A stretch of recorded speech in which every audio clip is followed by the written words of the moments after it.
Hello, hello, hello. Ooh, 1 minute.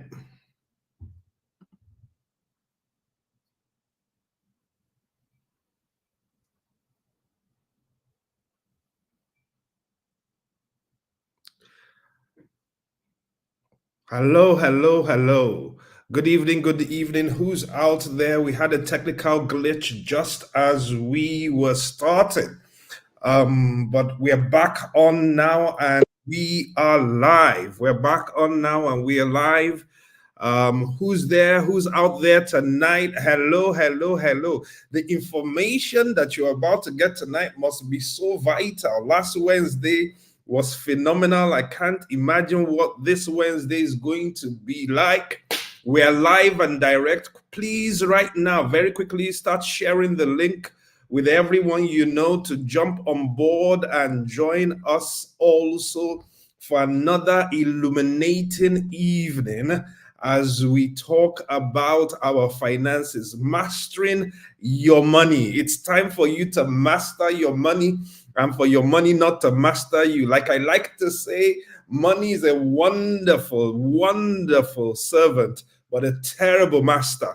You need to be the one that's in control of your money and not your money that's in control of you. So quickly share the link, send out WhatsApp messages, text messages to everyone you know to get on board and join us right now. We are live and we are direct, and this promises to be another wonderful, wonderful evening. Please use the chat columns to stay interactive. Let's make this interactive. Let's make this engaging. I can already see some people in the chat column. Nicole, good to see you. Minister Tomori, Pastor Edbert, that one dancer, good to see you. Use the chat column because we want this to be live. We want it to be interactive. We want you to be able to ask questions as we go along and also express yourself when something really hits you, when something resonates with you. Feel free to engage right there on that platform. Emmanuel Mpendo, I see you too online. Brilliant, brilliant, brilliant. Great to have you on board tonight. So let's go out of our way right now, start inviting others. Quickly invite others, send the messages out. Share the link. I think I'm going to try to do the same right now. I'm going to try to do the same also on my own, to my own WhatsApp community. I'm going to send out the link so that they'll know that we are live and they will be able to join us also. So while you are doing that, I'm doing that too. Let's get as many people on board here as possible because this is going to be a life-changing, transforming night. Yep, it's going to be great. It's going to be great. You don't want to miss this one, and you don't want anybody in your friendship circle or in your family to miss out on what's happening here tonight. All right. Can I have some feedback as regards last week Wednesday in the chat? Can I have some feedback? How was last week Wednesday for you with financial coach Ronke Dewumi? She was such a blessing. Does anybody have any feedback? How did they find last week Wednesday? Have you started making any changes that were suggested by her last week Wednesday? Use the chat. Let's know. It'd be great to hear from you. Somebody says it was amazing. I see that. Somebody says phenomenal. Yep, brilliant. I'm happy that it's hitting all home. Somebody says she hit some of my common pitfalls. I think that a lot of people felt like that too. It felt like she was getting into our business. Yes, so no more shopping on empty stomach. That's so funny, but that's so good. You know, it seems like on this money matter, we really have to be very brutal. You know, we got to be brutal if we're going to thrive, not just survive. We are going to thrive in Jesus' mighty, mighty name. Amen and amen. Have you sent out the messages? Have you invited others to jump on board with us this evening? Look, everybody you invite that comes on board is going to end up thanking you later. They're going to tell you that thank you for having me come on board there. It really, really made a difference in my life. I assure you, that's the testimony that you are going to get, the thank you that you are going to get from others that you invite on board and that jump on tonight. So make sure you've done that. Make sure you've done that. Make sure you've invited others to come on board. We've got a very special guest with us tonight. He's another phenomenal brain, a brilliant, brilliant man. I met him maybe a couple of years or a few years ago, and I knew that the day was coming when I needed him to come and share some of his wisdom with this congregation. This will be the first time, but it won't be the last time that we will have him. So let me tell you a little bit about him. Emmanuel is a qualified financial advisor with over 15 years in the industry and stands as a beacon of financial literacy. You know, I talk to you a lot about financial intelligence, that it's not enough to have spiritual intelligence without financial intelligence.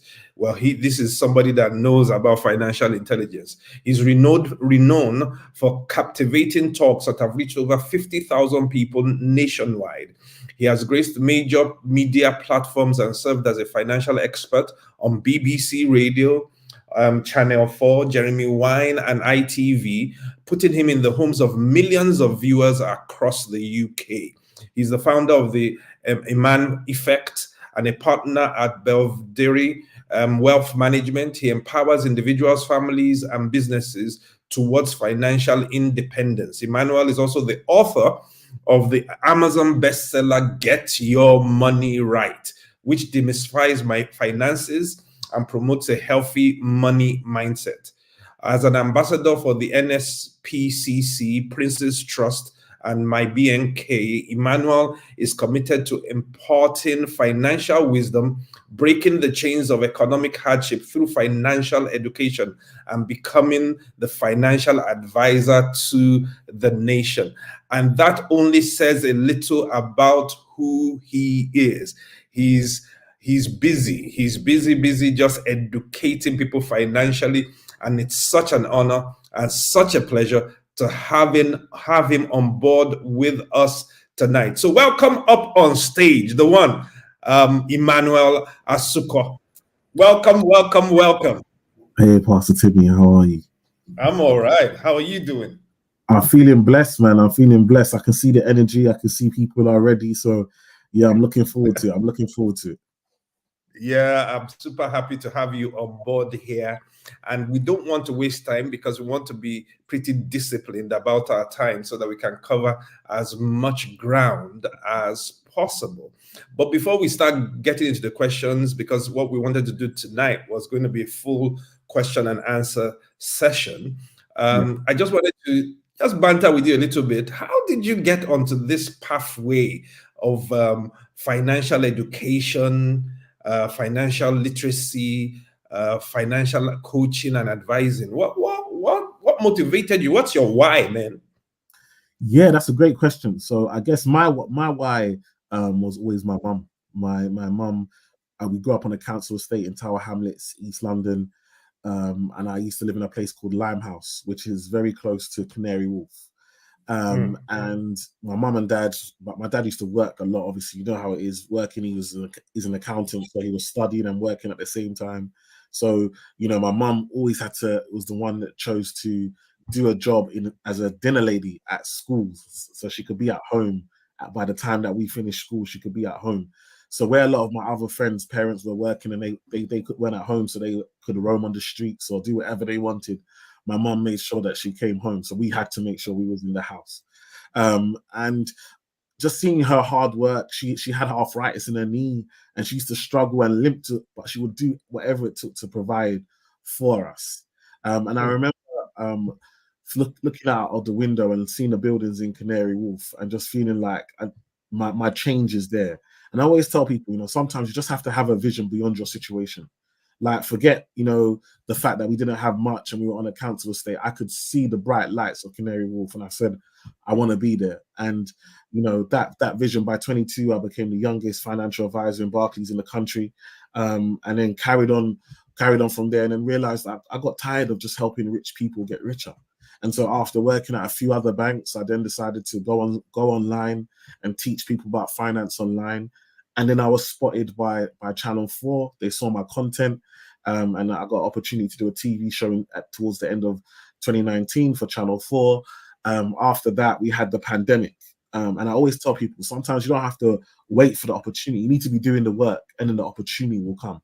And what happened was the pandemic hit, which means that a lot of people are talking about finance.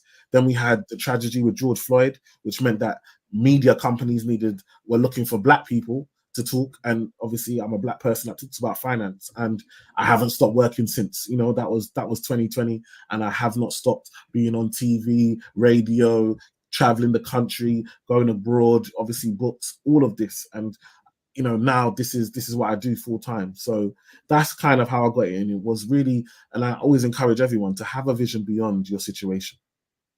Brilliant. Wow, I'm already inspired. Just hearing your story is already inspirational. Have a vision beyond your situation. That I could preach that, man. I could preach that. Because so many people are locked up in their situation. Yeah. And they need to be able to see beyond that situation. So thank you once again for honoring our invitation and being on here tonight. The people have been really good. They've already dropped so many good questions. I doubt that we'll be able to finish them, but we'll go as far as we can. Sure. And people already in the audience, we're also opening the floor for those of you that want to drop live questions apart from the ones that have been submitted earlier. So we'll try to be alternating between those that were submitted earlier and any ones that you drop on the platform. And we're trying to be disciplined. So we are going to do everything in our power to try to finish at 8:30 or maybe just a few minutes after 8:30. So we're diving right in right now. Okay, so where do we start from? Financial intelligence. What is money management, and why is it so important? Somebody dropped that question earlier. What is money management, and why is it so important? Yeah, I think it's a good question. I think the way I always say it is, when you go to work and you start a new job, what do? They have an induction. Yeah, so you have an induction process when you go to work. They will tell you, this is your desk. Here's where the toilets are. This is the lunch room. These are the fire exits. You have an induction into that work, into that office. So you understand the rules of play. You understand how things are done within that environment. I ask a lot of people, have you done an induction for your money? Have you been putting the rules in place of how your money works? You see, we go out to make money and we go and work hard for our money, but we haven't taken the time for when our money comes in to tell our money what are the rules of engagement when it comes to us and our household and our bank account and how our lives and how we're going to treat money. And so money management is your workplace induction to your money. What we're saying is that we don't want money to just come in and money to go out, because money flows. And I tell people, it's not about how much money you make, it's about what you can do with it. We all know the story of Mike Tyson, who made over 400 million and still went bankrupt. So if somebody can make 400 million, if $400 million is not enough money, then don't ever think that you can make enough. It's about understanding the key principles. And money management is your induction to your money. You're saying, when it comes to money, this is how much we're going to use to pay our bills. This is how much money we're going to use to spend. This is how much money we're going to use to save. This is how we're going to invest. This is how if we're going to borrow, this is the rules of how we borrow money, why we borrow money. Money management is all about inducting your money. And it's something that I can tell you 99% of people have not done. You've never sat down and said, these are the rules to my money. And because of that, money is lawless. Because of that, your money is lawless. Anything can happen. 1 month, at the end of the month, you have £500 left over.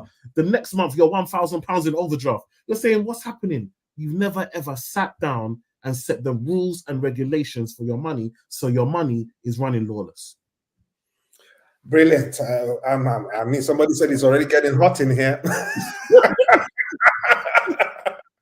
And that's so true, that most people don't have any parameters, any decisions as regards what their money is going to do. No education on money at all. So as the money comes in, it goes out, and very often more is going out than came in. Exactly. Trouble. That's trouble right there. Okay, quick follow-on question to that is like, what are some common money management mistakes to avoid, or what are bad money habits which you advise we should refrain from? There's too many to list, but I would say the main ones is having all your money in one account. Big problem. Big problem. Hmm. So what we have is that a lot of people have one account, your bank account, your current account. You get paid into your current account. You pay your bills from that same current account. You spend from that current account. You try and save in that same current account. And what happens is that Friday night comes, you've got money, you go out Friday, you enjoy Sunday, you're giving all your tithes and all your blessings on Sunday, and Saturday you've enjoyed, and then Monday comes and direct debits come out. And by Tuesday, it's pot noodles for the Indomie, pot noodles for the rest of the month. So it's one of those things that you have to allocate your money. So I always tell people have at least 3 accounts. You have an account, a fixed cost account that you pay all your bills from. So all the things that you know that come out every month. Sometimes I'm shocked. We have the same bills that come out every month, yet you're surprised you're broke. Like, it's like, if you think about it, where does the surprise come from?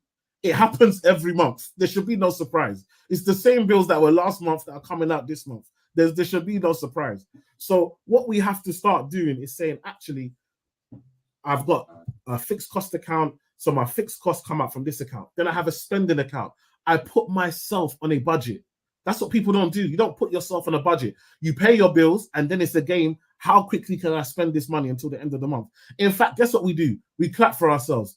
At the end of the month, you say, I've spent all my money, and then it's payday again, and you celebrate. Let me tell you something. I ask this question to people all the time. Who wants to work forever? Everybody says, I don't want to work forever. But the way you use your money says you want to work forever. Because if you go to work and all the money you make from work you spend, then you're going to always have to work. So we have to start looking at, I always tell people we have to be intentional. You can say, I want to retire early. Your actions say you want to work forever. For the majority of you on this right now, and the majority of people out there, the way you manage your money says you want to work forever. And guess what? That's what the system wants. They want you to work forever because they want to take your tax. They want to take your national insurance. They want you to spend your money on travel, all helping the system, but not helping you. So it's really important that you understand that. And then the third account is your savings account. And that's why I always tell people that's where you need to pay yourself first. You need to pay. Before you pay your landlord, before you pay British Gas, before you pay Disney Plus, Sky, pay yourself. Is it not you that went to work for the days? Is it not that you that had to deal with your manager on your back every single day? So why do you pay yourself after you pay everybody else? So these are common mistakes. Another mistake people make is you have a savings account on your online banking. So your current account and your savings account, you see every time you go to look at your current account, you can see your savings. And what happens? You then transfer from your savings to your current. You're fooling yourself. You know how many people it's not me. You're not fooling me. You're fooling yourself. At the beginning of the month, you'll put money in savings. Within 10 days, you're taking money from your savings back into your current. Who have you fooled? You fooled yourself. So it's really important, if you're serious about saving, that you don't. If I know that I bank with Barclays, for example, then I know my savings should be with NatWest, or my savings should be with Nationwide, or another. I shouldn't be seeing it, because as humans, if I see that I've got £5,000 in that savings account, I tell you, the second I walk on the street, I'm walking different. I'm looking at all the shops and I'm saying, I can buy that. I can afford that. I could get that if I want. And before you know, you are spending. All of a sudden, I tell people, another mistake we make, the second we start to make more money, we start to spend more money. It's a big mistake. What happens? When we were broke, Lidl and Aldi, milk, bread, water, it was fine. The second we start making money, now it's Marks and Spencer's and Waitrose. It doesn't taste the same. All of a sudden, milk from cow doesn't taste the same. Water from the mountains doesn't taste the same. The bread is different. When you're making money, the bread is different. The butter is different. And this is what happens. We make more money, but we don't see our money because we spend more money as we make more. And so there needs to be that gap. These are mistakes. Another big mistake that we make, delayed gratification. We are instant gratification generation. We want everything now. I tell people, how many times have you gone to the train station? It says 3 minutes and you're upset. 3 minutes and they say it's a good service. You're upset to wait 3 minutes. The reality is that 3 minutes is not long, but we are we are so programmed to have everything at our fingertips. We don't want to wait. And what happens is that because we can't delay our gratification, we spend and we live on the money we earn. And delaying your gratification means I'm not going to spend all of this money now. I'm going to put some of this money away and invest it, because in the future, these investments will provide me an income, which means I will not have to work. All right. Now, another mistake you make, social media. How often you want to keep up with the Joneses? Because why? We do not use critical thinking. Pastor, we are lacking critical thinking. Yeah? And I'll give you a perfect example. You see somebody with keys next to a door, and now you assume because they have keys next to a door, the house behind them is theirs. Mm-hmm. Did you see the deeds? Were you the conveyancer? Were you the solicitor that signed the deeds? We can't critically think anymore. All of a sudden, you've ruined your whole day. You can't even sleep. You're tossing and turning all night because that your friend that you thought was useless has now got a new house or a new car or is in holiday, going holidays to places you can't go holiday. And the problem is that it's called personal finance. Do you understand, Pastor? Personal finance. If it's personal, that means it's your own journey. So why do we call it personal finance, yet we like to do comparative finance? We like to compare our finances to other. It's not called comparative finance. It is personal finance, okay? And so it's so important that we understand that. And then finally, we do not, and there's so much more, but the final one I want to give you is we do not understand the difference between what we need and what we want. Oh my. Our needs and wants are completely, is a mess. Listen, you may need a car, but the car doesn't have to be a Mercedes or BMW. At your level, the most you should be looking at is a Ford Focus, you know. But all of a sudden, because you've seen stuff online, now you start to push yourself into places that you can't. Then the second the tire bursts or the window break or a dent or something happens, all of a sudden you're bankrupt. For who? Understand your own journey. You understand, and this is the problem. When you come from poverty and scarcity and not having much, you define yourself by the things you assume rich people have. So if I'm not rich, if I'm not wealthy, what do I want to do? To make myself feel better, I surround myself with things I think wealthy people have. So all of a sudden, now I must have an LV bag or Dior or Gucci. But I know that my bank account is screaming, save me. Every month it's saying, save me. But instead, you are out here spending money that you can't really afford to impress people. I tell people, we had a pandemic. Everybody was scared. We thought people were dying left, right, and center. The people that you are trying to impress, how many of them text you to see, are you okay? The people that you are now making financial decisions that are putting you years back and stopping you from getting wealth and ownership, those people, how many of them called you, messaged you, checked on you during the pandemic? But yet today, you are making financial decisions that are going to affect you, your children, and your children's children because of them. My people perish because of lack of knowledge. Come on. Thank you, Emmanuel. My people are enjoying this, even though it's tough medicine. All right, let's try to move forward. I'm going to jump a little bit ahead, just a little bit, too, because you talked about needs and wants. Yes. So I want to go a little bit into assets and liabilities. Yes. Okay. How do I differentiate what is an asset and what is a liability? I love this question. This question is beautiful. It's a fantastic question because a lot of people are confused. The difference between an asset and a liability is how it's used, not what it is. I want to give you some examples. Please. So the first one people always say is a liability is a car, right?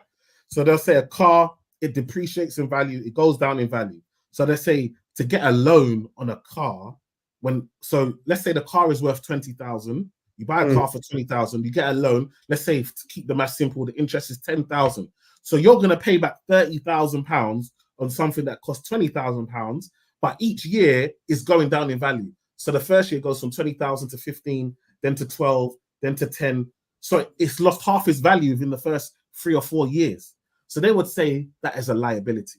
Okay, that is, we say that's a liability. However, if I buy that car and then I decide, because I only use the car on the weekends to go to church and look good, if I decide that Monday to Friday I'm going to rent that car out, now that car brings me an income. Now it's an asset. Give you another example. Trainers. People love to buy trainers. If I buy trainers, a nice pair of trainers, and I wear them, and they were, let's say they're £150, and I wear them, and because I've worn them out, now they're worth £60. That's a liability. If I buy those same £150 trainers, but they're rare, and I keep them for 2 or 3 years, and now they're worth £400, it's an asset. The difference between an asset and liability is how it's used, not what it is. Anything can be an asset, anything can be a liability, depending on how you use it. Okay. So that's the difference. And so what I want people to understand is and this is some things in your life. This is not just money, this is life. There are things, someone might look at you as a liability, but I want you to know that you used in the right way, you are an asset.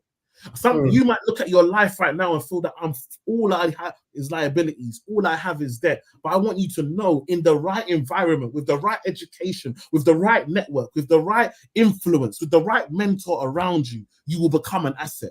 So don't ever understand that asset is all about how it's used. And if you use it in the right way, even something that people will say is a liability can turn into an asset.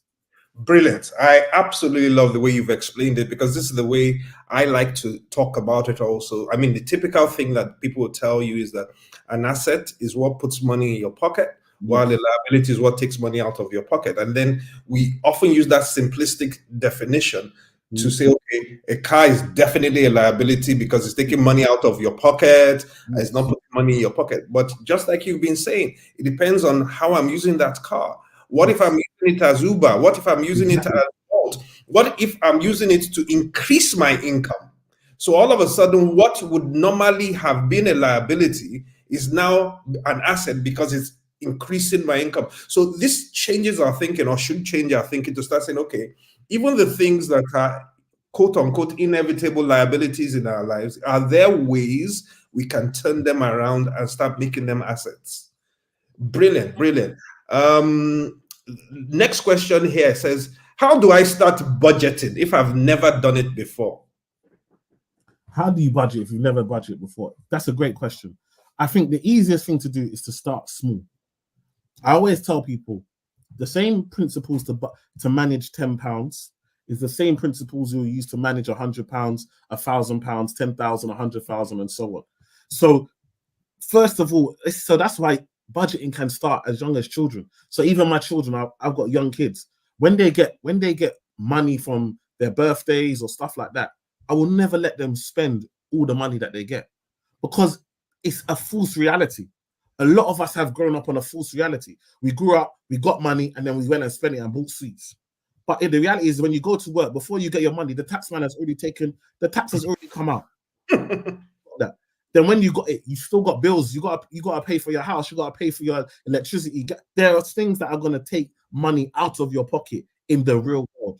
So children will learn from now that even now, you're not going to spend all of it. So it's about looking at, I always tell people, have your immediate, so really short term things that you might want to spend money on, have your medium term, and then have your long term. So a great example, you might say, okay, I've got some money coming in. I really wanted to buy something, so that might be immediate. So you put some money towards that. Then you say, well, I'm thinking about buying a car, so I want to save some money towards that. And then I'm thinking about, I want to retire, so I'm going to put some money towards my pension. Now you split that money into 3 different things. I think that is the simplest way to get started. But really, if you've got money coming in, It's about looking at how much do I have coming in and how much do I have going out, and really understand what's the difference. What do I actually have to play with? Like, and then once you look at, when it comes to what you have going out, look at what is stuff that I need, that I must pay, and what are the things that I'm choosing to pay, and really differentiate between the two, because it's really important that you understand the only things you have to pay are the things that you need to pay for. So everything else is a choice that you're making. All right, and so but now ask yourself that question: am I making the right choices with these spending? And you can look at your bank statements. And if you've got accounts like Monzo or Starling, they help you break down your spending. You don't even need spreadsheets and all of these other things anymore. These accounts can help you really understand where your money is going and how it's being spent. Brilliant, Emmanuel. Absolutely brilliant. As you were talking about budgeting, I remembered when I got married, when we started our journey, we budgeted using percentages rather than amounts. Yes. So what that helped us do is, okay, tithe 10%. Food, we want to do 15. So we broke everything down into percentages. Yes. Then we did our income, calculated what each percentage came up to. And that meant that if the percentage for money came up to 400 pounds, for example, that's it. We only have 400 pounds to spend on food that month. It wasn't a function of, we need to spend 700. No, we only, our budget says we only have 400. So how are we going to make that 400 work? So I like what you're saying. Start where you are, know what the essentials are, and know the things that are you're just choosing to do. And my added suggestion is consider percentages and stick with it. Brilliant. There are many other questions here, but let me see which next one I'll throw out there. Or is there somebody might have asked something online in the chat? Moderator in the background might see one that they can throw up there before I go back to what is here. Okay, this person says, Keisha says, is it a good idea to invest in shares? It's a very good question. I think the simple answer is yes. However, there's a process. I feel like a lot of people, we like to talk about investing in shares because we've seen movies like The Wolf of Wall Street, and we've seen all these investors, and we think that we're just gonna, pick these stocks and make millions, and we love the fast lane. So stocks, the key principle is before you even get to investing in shares, you need to be able to budget your money well. You need to have an emergency fund, which tends to be at least 3 months of the outgoings. So remember that I said those core outgoings of those needs that you have to spend each month. You want to have at least 3 months of that in an account before you start investing. Now, when we then go to start investing, yes, shares are an option, but actually when you might start with funds. Okay, so the difference is a fund, you are basically putting money. There's a fund manager, you're putting your money, and the fund manager is picking the individual stocks. You are just putting your money each month. You don't have to know shares. You don't have to do any research. You just put your money in and they're managing it. Okay. And that's a good way to start. Now, again, what you might do further is have a passive fund where you don't even have a manager. You're just following a set index.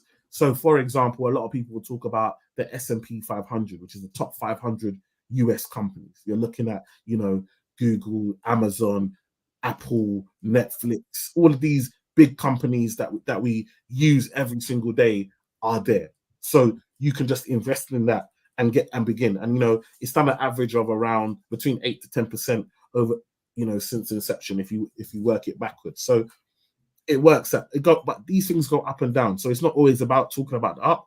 Understand that there's downs as well. Hence why you don't put all your money into these things. Then the level up from funds is then buying individual shares. Now, obviously, it's more risky because you're putting all your money in one company. So if that company collapses, your money's completely gone. So you need to do the research to make sure we're not gambling here. We're not talking about, I think I like this, or I like their name, so I'm just going to put my money in it, or somebody sent me a WhatsApp message and I'm just going to, no. We don't, we're not, you're not an investor, you're a gambler. We don't do gambling over here.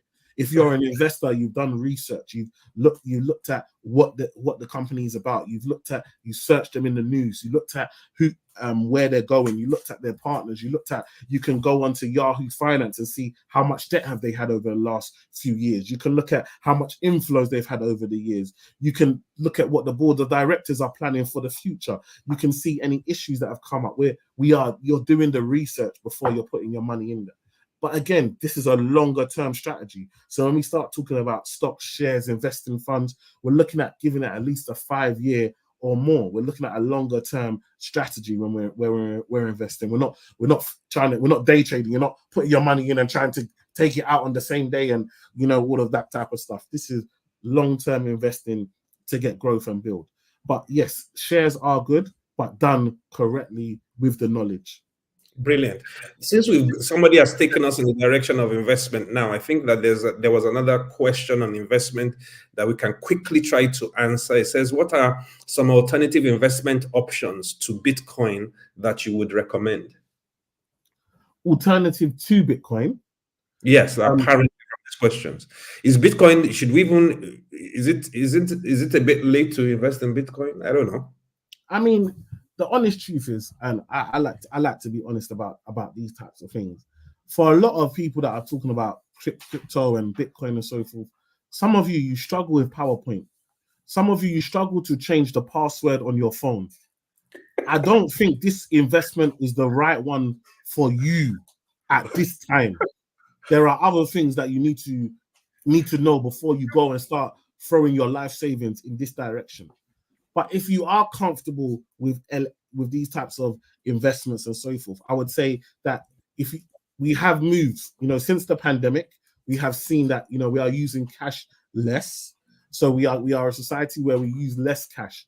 So that means that other currencies are going to come in and be used. I see Bitcoin and crypto being very useful in places like Africa. So, I'm Nigerian. And if you understand how the Naira fluctuates, if you had a currency like Bitcoin if Bitcoin was a bit more stable, you could understand why people might request to be paid in Bitcoin as opposed to Naira. So I see where it can happen. I can see with money transfer, taking away the fees and so forth, and taking back control. So I can understand, and I feel it is the future. However, I feel that there is a big knowledge gap that people take. So I say, before we start to invest real money, let's start to invest in real knowledge. Okay. So once you've invested real knowledge into what we want to put real money into, then the two can match. All right. So that's where I think I am with it. But yes, I think crypto, Bitcoin, some people like to invest in gold, precious metals. There are other alternative investments that you can do other than the norm, but I think it's really important first to invest in your mind and in your knowledge before you invest real money. I love that. Invest in your knowledge before you start investing the money. And then the truth be told, it's good that we are talking about investments, great stuff, but a lot of people haven't even managed or handled the base one that we're talking about, budgeting, managing your income and your outflow and all of those type of things. So it's a bit premature to be jumping into big things that you don't quite understand. And a lot of the time, people are going in with a lottery mindset, a gambling mindset that I'll just do it and I'll hit it. Okay, so I'm going to get to a few more practical questions again to help people here. Okay, by having a savings in my savings account, do you think it's value for money, particularly at this time? It's a good question. I think, number one, interest rates have gone up, so hopefully you should be getting a decent amount on there. But it all depends on what the money is for. Like I said, once you've got your emergency fund and you've got that amount of money that you're comfortable in cash, that should be in savings. Other than that, you should be looking at ways to try and invest that money, to grow that money and build that money. Now, again, if you are looking to purchase a property and that money's for a deposit and you know that you've got 18 months, 2 years until you get to that, you're going to need it, then I would say leave it in cash. Do you know what I mean? Don't try and invest it and risk losing it if you know that if you carry on putting the amount that you're going to put in, you're going to get to your goal within the next 18 months. Like I said, investing really should be, you should be looking at 5 years or more. So it depends on why you have the money in cash, what you're doing with that money in cash, but also look on comparison sites. There's money.co.uk. So that's money.co.uk. There's Money Saving Expert, and there's Money Supermarket. All of those, you can go on there and you can find what are the best rates for instant savings accounts, what are the best rates for regular savers, and make sure that you're getting the best rate on your money. One of the big mistakes people make is being loyal to your bank and then not getting the best rate. I want to remind everyone, banks don't use bank accounts. I say this all the time. People look at me funny, but understand your bank doesn't use bank account. Your bank, while you are leaving all your money in a bank account, banks are investing your money. Yeah. When you see the head office of all these big banks, all those floors, those are not customer service floors. They're not all on these floors to answer your phone calls. They are trading your money, making your money work for them every single day. And then what do? They then give it out as mortgages and give it out at loans at higher rates. So they take your money at 3 or 4%, and then they lend it out at 5, 6, 7, 8%. And then the money that they don't lend out, they invest it. Banks are not using bank accounts. So don't leave all your money in a bank account. Brilliant. Thank you, Mano. Thank you. Great stuff right there. All right. I'm going to jump to another important question here. Is it better to pay off debt or save money? Pay off your debt, please. Please, I beg. This question, I hate this question. It just drives me crazy. And someone will tell me, "Oh, I've got £10,000 in savings, but you've got a £20,000 loan. You're 10,000 in debt." Sorry, you don't try and remix it. You've got, because at the end of the day, whatever you are getting on your investments or whatever, you've got a guaranteed rate of interest that is being paid there. So pay off your debt, please. Be debt free, like in that sense. Now, if it's on a asset and you're leveraging, like for a property or a business loan or so forth, there's no problem. But if you just got debt sitting there and then you're telling yourself, "Well, I'm building my savings," but you owe the bank money and you're paying interest, pay that off. Pay that off. Don't allow yourself to fool yourself into thinking that you have savings and it's going well for you, when really and truly the bank is laughing because they're charging you interest. So it's really important. Pay off the debt. Be free. And remember, if I always tell I have had clients that started off in debt. They've paid money on a regular basis to pay off that debt. They've paid off that debt, and then they've carried on using that money that they were paying off debt to then start saving. And it helped them build the saving habit for them to now get to the point where they've now bought houses. Yeah. So don't feel like because I'm in debt, this is my end call. You use your debt as a lesson to get you to where you're trying to get to. Remember, I said see past your situation. So I tell my clients, don't see that yourself in debt. You're going to use this moment and this time to build a habit that's going to be a habit not just for you, but a habit that you'll pass on to your children and your children's children.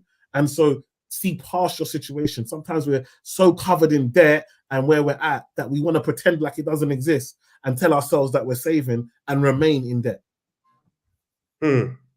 Absolutely brilliant. Absolutely brilliant. I agree with everything you're saying here. Hot stuff right there.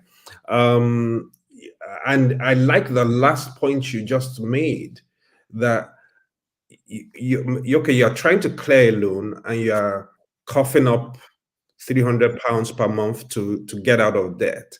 Yeah. Now, the mistake that a lot of people make is that the day they finally pay off that loan, they're, "Woo, I'm free now." And they go to town, celebrate the freedom. I've paid off my loan. But what you are saying and what we are saying is that rather than do that, retain the discipline. That same 300 that you are paying monthly for God knows how many months to get out of debt, keep on paying it, but now not for debt, into savings, into an investment. Stay in the discipline rather than default back to where you were before. I think that's brilliant.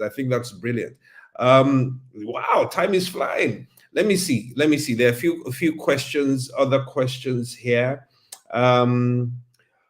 Now, what are the pros and cons of using a debit card versus a credit card? So great question. So debit card is your money, credit card is the bank's money. So so always remember the credit card is not your money. Okay. Now, the big thing is that when you use a debit cards are great for your own mindset, for you building up and building the habits that we were talking about before. But the problem with a debit card is you get no reward. There's no reward for when you spend on a debit card, but there are rewards when you spend on credit cards. But before you go to spend somebody else's money, make sure you can manage your money. Okay, so I always tell people, first of all, stick to a debit card and build up the habits. But over time, you should replace your debit card with your credit card, because now you can get points. So me, for example, I like to fly British Airways. So I've got an American Express British Airways. I spend on that card things that I would normally pay cash, things that I normally pay debit card, I use on that card. I build up points.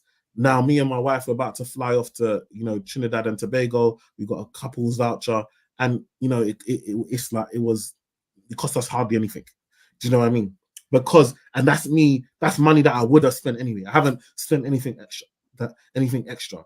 I would have had to pay full ticket price if I had only ever spent on my debit card. All right. So, and people like different things. I'm not saying if you don't like to fly, if you like Marks and Spencers, you can get whatever you like to enjoy, or whatever it is, you can use a credit card to build up reward points and do it. But just make sure you're spending money that you would normally spend anyway, because what they're trying to do is encourage you to spend more and then you would normally spend, and put yourself in a worse situation.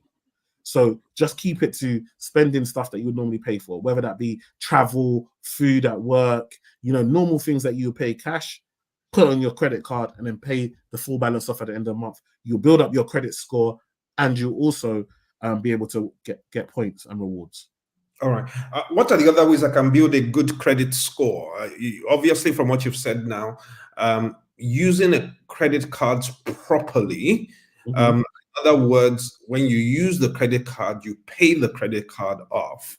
You are not just spending other people's money, and Yeah. so. And I love what you also said about, first of all, having developed the discipline of handling your own money using your debit card. Now, if you've gotten that in the bag, then you can use your credit card to pay for certain things, knowing fully well that you're going to now use your debit or your bank account to clear whatever you credit to do, and you're getting points, and it's also building your credit rating. Are there any other ways that I can build a good credit rating so that I don't get disqualified for mortgage or for anything? Yes. So big one is being on the electoral roll. That's really important, whether you're going to vote or not, because that's how banks will assess your address. So, and again, with your address, try to not move too much where possible. So I know, like, for example, you might be at university. If you can have your address be your parents' house, if you have that opportunity, then take advantage of that and keep your address, in one place. But yeah, moving address a lot could affect your credit, but being on the electoral roll is really important for that. Also, using your balance and paying it off, so not having just leaving balances there. Closing accounts that you're not using, because again, when you have loads of accounts, if you don't use them, it looks like you have loads of access to loads of credit. So then you might apply for a loan and say, well, you already have all these credit cards you could be using, so we can't give you that loan. So it's really important to if you're not using accounts, close them. And then if you do use your credit, try not to, if you do need to use it and you can't pay it all off, try not to use more than, some people say 30%, other people say 50%, but it's about how much of your credit is called credit utilization. How much of all the credit that you have available to you are you actually using? And they say of all the credit that you have available to you, you should try and use less than 30%. 30% or less, and that will keep you having a good credit score. But if you need to use more, and I always tell people, it all depends. If I know that I've got a 0% credit card and I want to buy some stock for my business, I don't really care about if my credit score comes down in the short term, because I know I'm going to use this and I'm going to make money doing the deal. Do you understand? So don't always feel restricted to these things. You just have to make sure you know what's important to you. Remember, you're not bound by your credit score, as long as you don't have missed payments. So always set up a direct debit for for at least the minimum payment, so you don't miss payments, because that's another thing that could affect your credit score. Don't miss payments. Make sure, because people will say, "Oh, I'll pay myself," or "I'll remember," and then you go on holiday and you forget, and then that can affect your credit. So these are things that you really need to make sure you look out for. All right. So somebody has set up a direct debit on his or her credit card, so that at least the minimum payment is going out every month. It never defaults. It always goes out no matter what. Now, is it true that if you only pay that minimum every month on your credit card, you will never actually clear that credit card? You will clear it, but it will take much longer. But what I would say to you is, Pastor, let's say I asked you for £10,000 and you gave me £10,000, and I said to you, okay, I want to pay you back £50 a month. How would you feel? No. I've got to pay me some interest, man. Yeah, because it's not. It doesn't. And that's what people do. They go and swipe your credit card left, right, and center, and then you stay on the minimum. The whole point is that if you can only afford the minimum, you shouldn't really have been spending that money in the first place. This is where we go back to delay gratification. But it's really important that you understand, the minimum payment, the reason I say have the minimum, at least the direct debit for the minimum payment, is to protect yourself from missing it if you forget. But the reality is, when it comes to your credit card, you should always have a plan on how you're paying it back. If you don't have a plan on how to pay it back, you should never have spent in the first place. Yeah. Brilliant. If you don't have a plan on how you're going to pay it back, you shouldn't have spent it in the first place. I'm repeating it for those sitting at the back. They really need to hear that. All right. Somebody asked quite a good question earlier on, and I think it's about seeds and faith seeds and savings and stuff like that, which is a very naughty area. But I think we need to go there. Let's go there. Okay, says, thanks for all the wisdom shared. Please, what's the place of seed in financial intelligence as people of faith? For example, choosing to sow over savings. What's your view, please?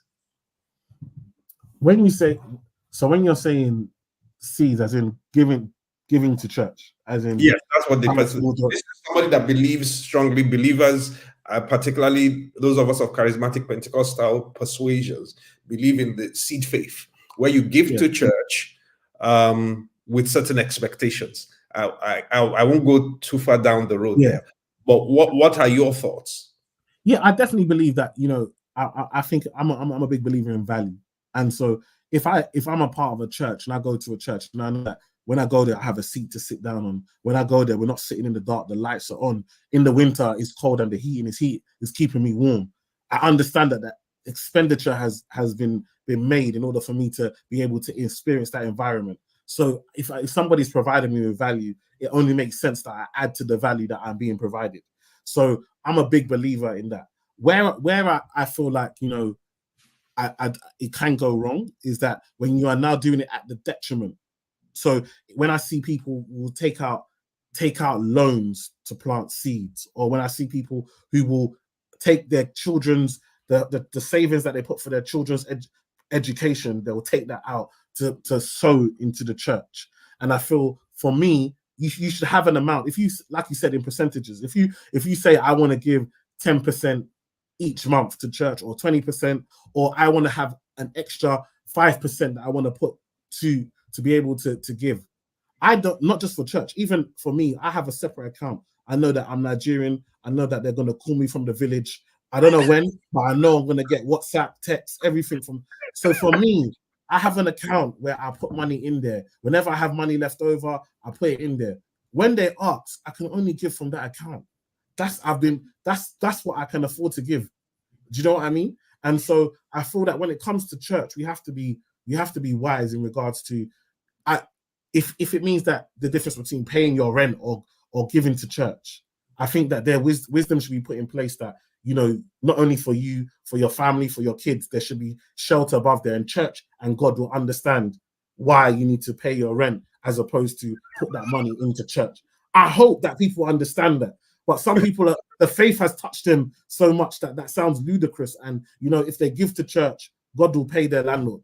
I haven't seen it happen yet, but if, you know, I haven't experienced it. But if, All right. if I agree with you. you tell me.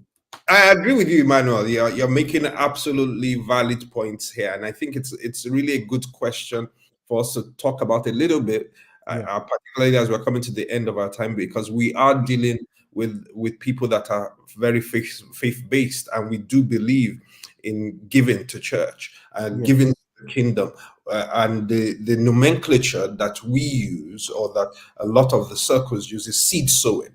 Yes. Sow your seeds and a harvest is coming. All right. Yes. Now, in sowing seeds, it doesn't mean that we should not be saving.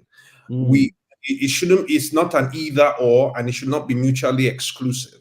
We should be doing both. You should be giving to church. Just like you talked, I loved what you were saying about the value exchange. It's only in church, to a very large degree, that people suspend the thinking of the fact that there's a value exchange taking place here. That for the church to do what it is doing, it actually needs finances.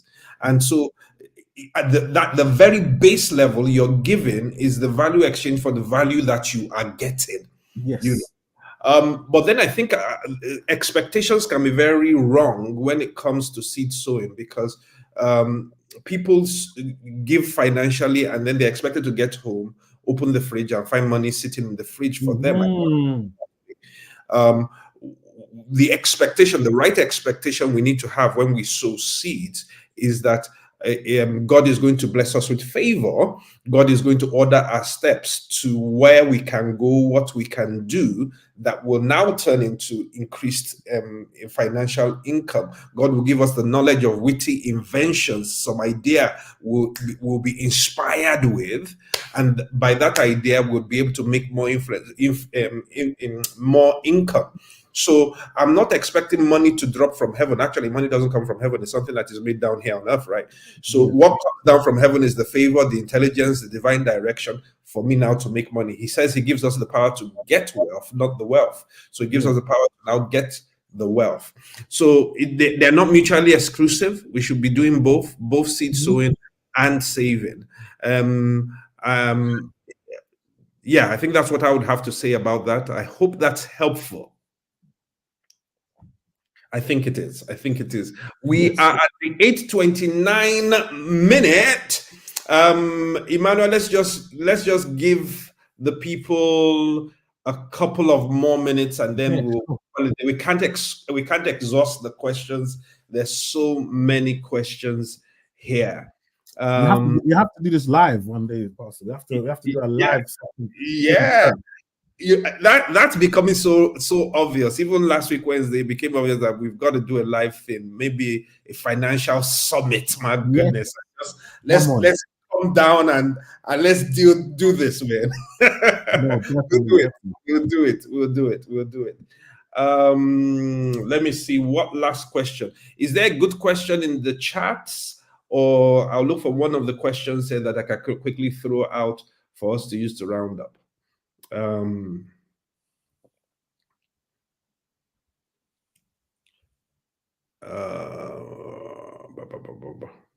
How does debt affect my credit score and borrowing ability? I think that's kind of clear. It's come up in the various things that we've said. What are the warning signs of unmanageable debt? Is there any debt really unmanageable? Yes. So when debt becomes unmanageable, when you cannot meet your repayments. So when you've paid all your bills, all the things, like I said, all the things that you need, like including travel, because if you have to travel to work, which work pays you, that is a need. You need to pay that. So if you've covered if you pay all your needs and the money that you need to pay on a monthly basis for your debts, there's not enough money left. That's how it becomes unmanageable. That's when you need to seek help. You can seek help directly with your debtors to tell them that you can't afford the repayment and can they restructure it. You can also reach out to charities like Turn to Us. and CAP, Christians Against Poverty, who can also help you look at your debt and help you solve that as well.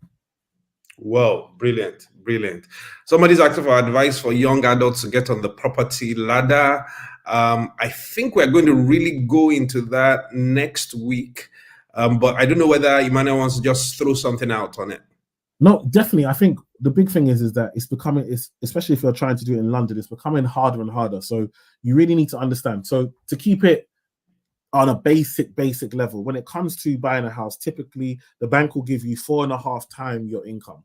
So whatever your annual salary is, so if you're on, if you're on 50,000 times 4.5 times, that's 225,000 that the banks will give you. Now, again, if you're trying to buy in London, that's not going to get you much. Maybe get you a parking garage. So you're gonna have to be looking at places like Essex, Kent, and so forth to see what you can get. Now, again, also one thing I tell young people is don't write off flats. Okay, yes, it is better to buy a house because you own the freehold, you own the land that the house is on. That is yes, it is better. But if you, in your younger stage, you are in a position where you can only afford to buy a flat, get your flat, then sell it on in the future. As long as you've got a long enough lease on your flat, that's something to look at, how long the lease is of the flat. But get your flat, and then you can, in a few years' time, build up, get your promotions, save your money, and then sell that, and then get a house. Don't limit yourself. I tell people it is easier to buy the second than it is to buy the first. So what happens is sometimes we sit there and say, I don't want to get this flat. I want a house. But actually, if you would have bought that flat and then carried on saving for 3 years, you'd then be able to have enough equity from the growth of the property value in the flat, plus what you can save to then buy the house that you want to get.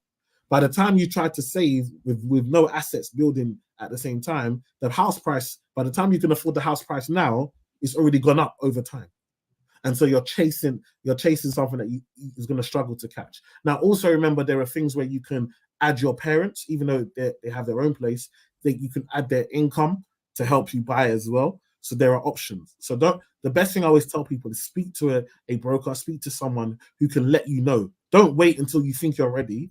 Find out and then work backwards. If I know that this is the house I want to buy is worth 300,000, I then know, okay, I need 300,000, which means I need to be on a salary of 65 or 70K.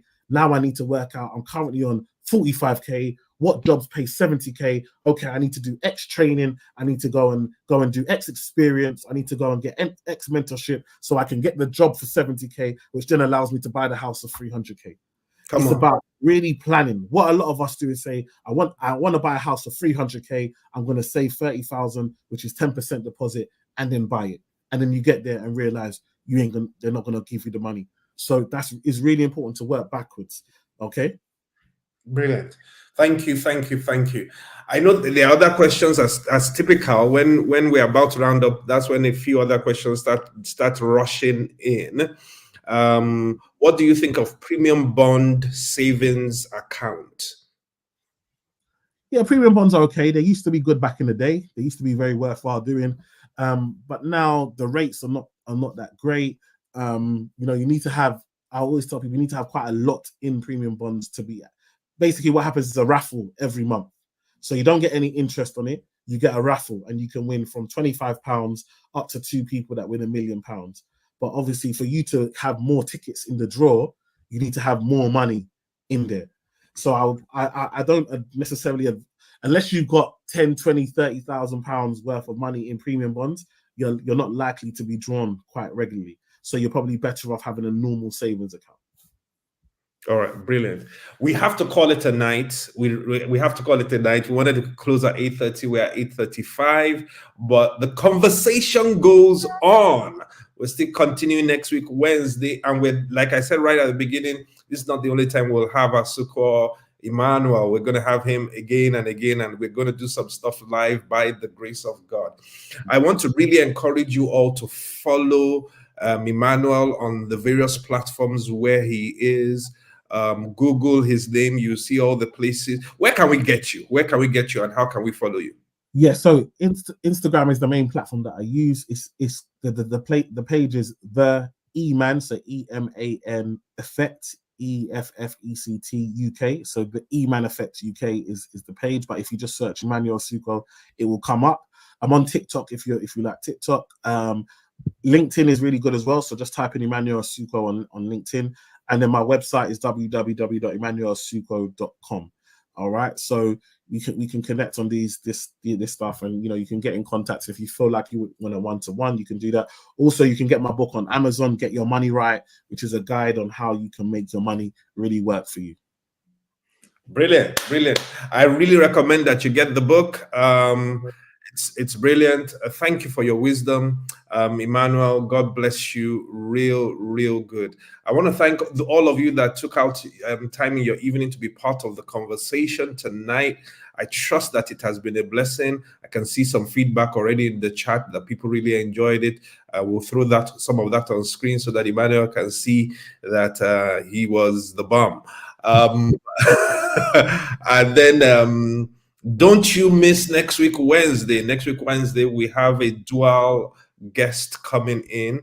And Emmanuel knows them well, Ken and Mary Okorafor of Humble Penny.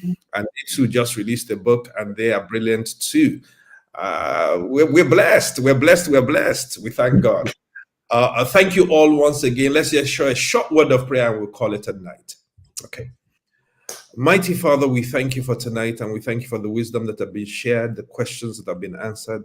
Once again tonight, we're praying for the grace to follow through, because we know that knowledge is but potential knowledge and potential power. It is applied knowledge that is real power, that's kinetic. So the grace to apply what we have heard, the grace to follow through, we ask that you grant to us in Jesus' mighty name. Thank you, Lord. In Jesus' name we pray. Amen. Thank you all. Thank you for being on here. If you want to sow to the church, you want to give to the church, you want to support the ministry, the various ways in which you can do so are now showing on the screen. But really looking forward to seeing you on Sunday. It's going to be great. And then next week, Wednesday. Yep.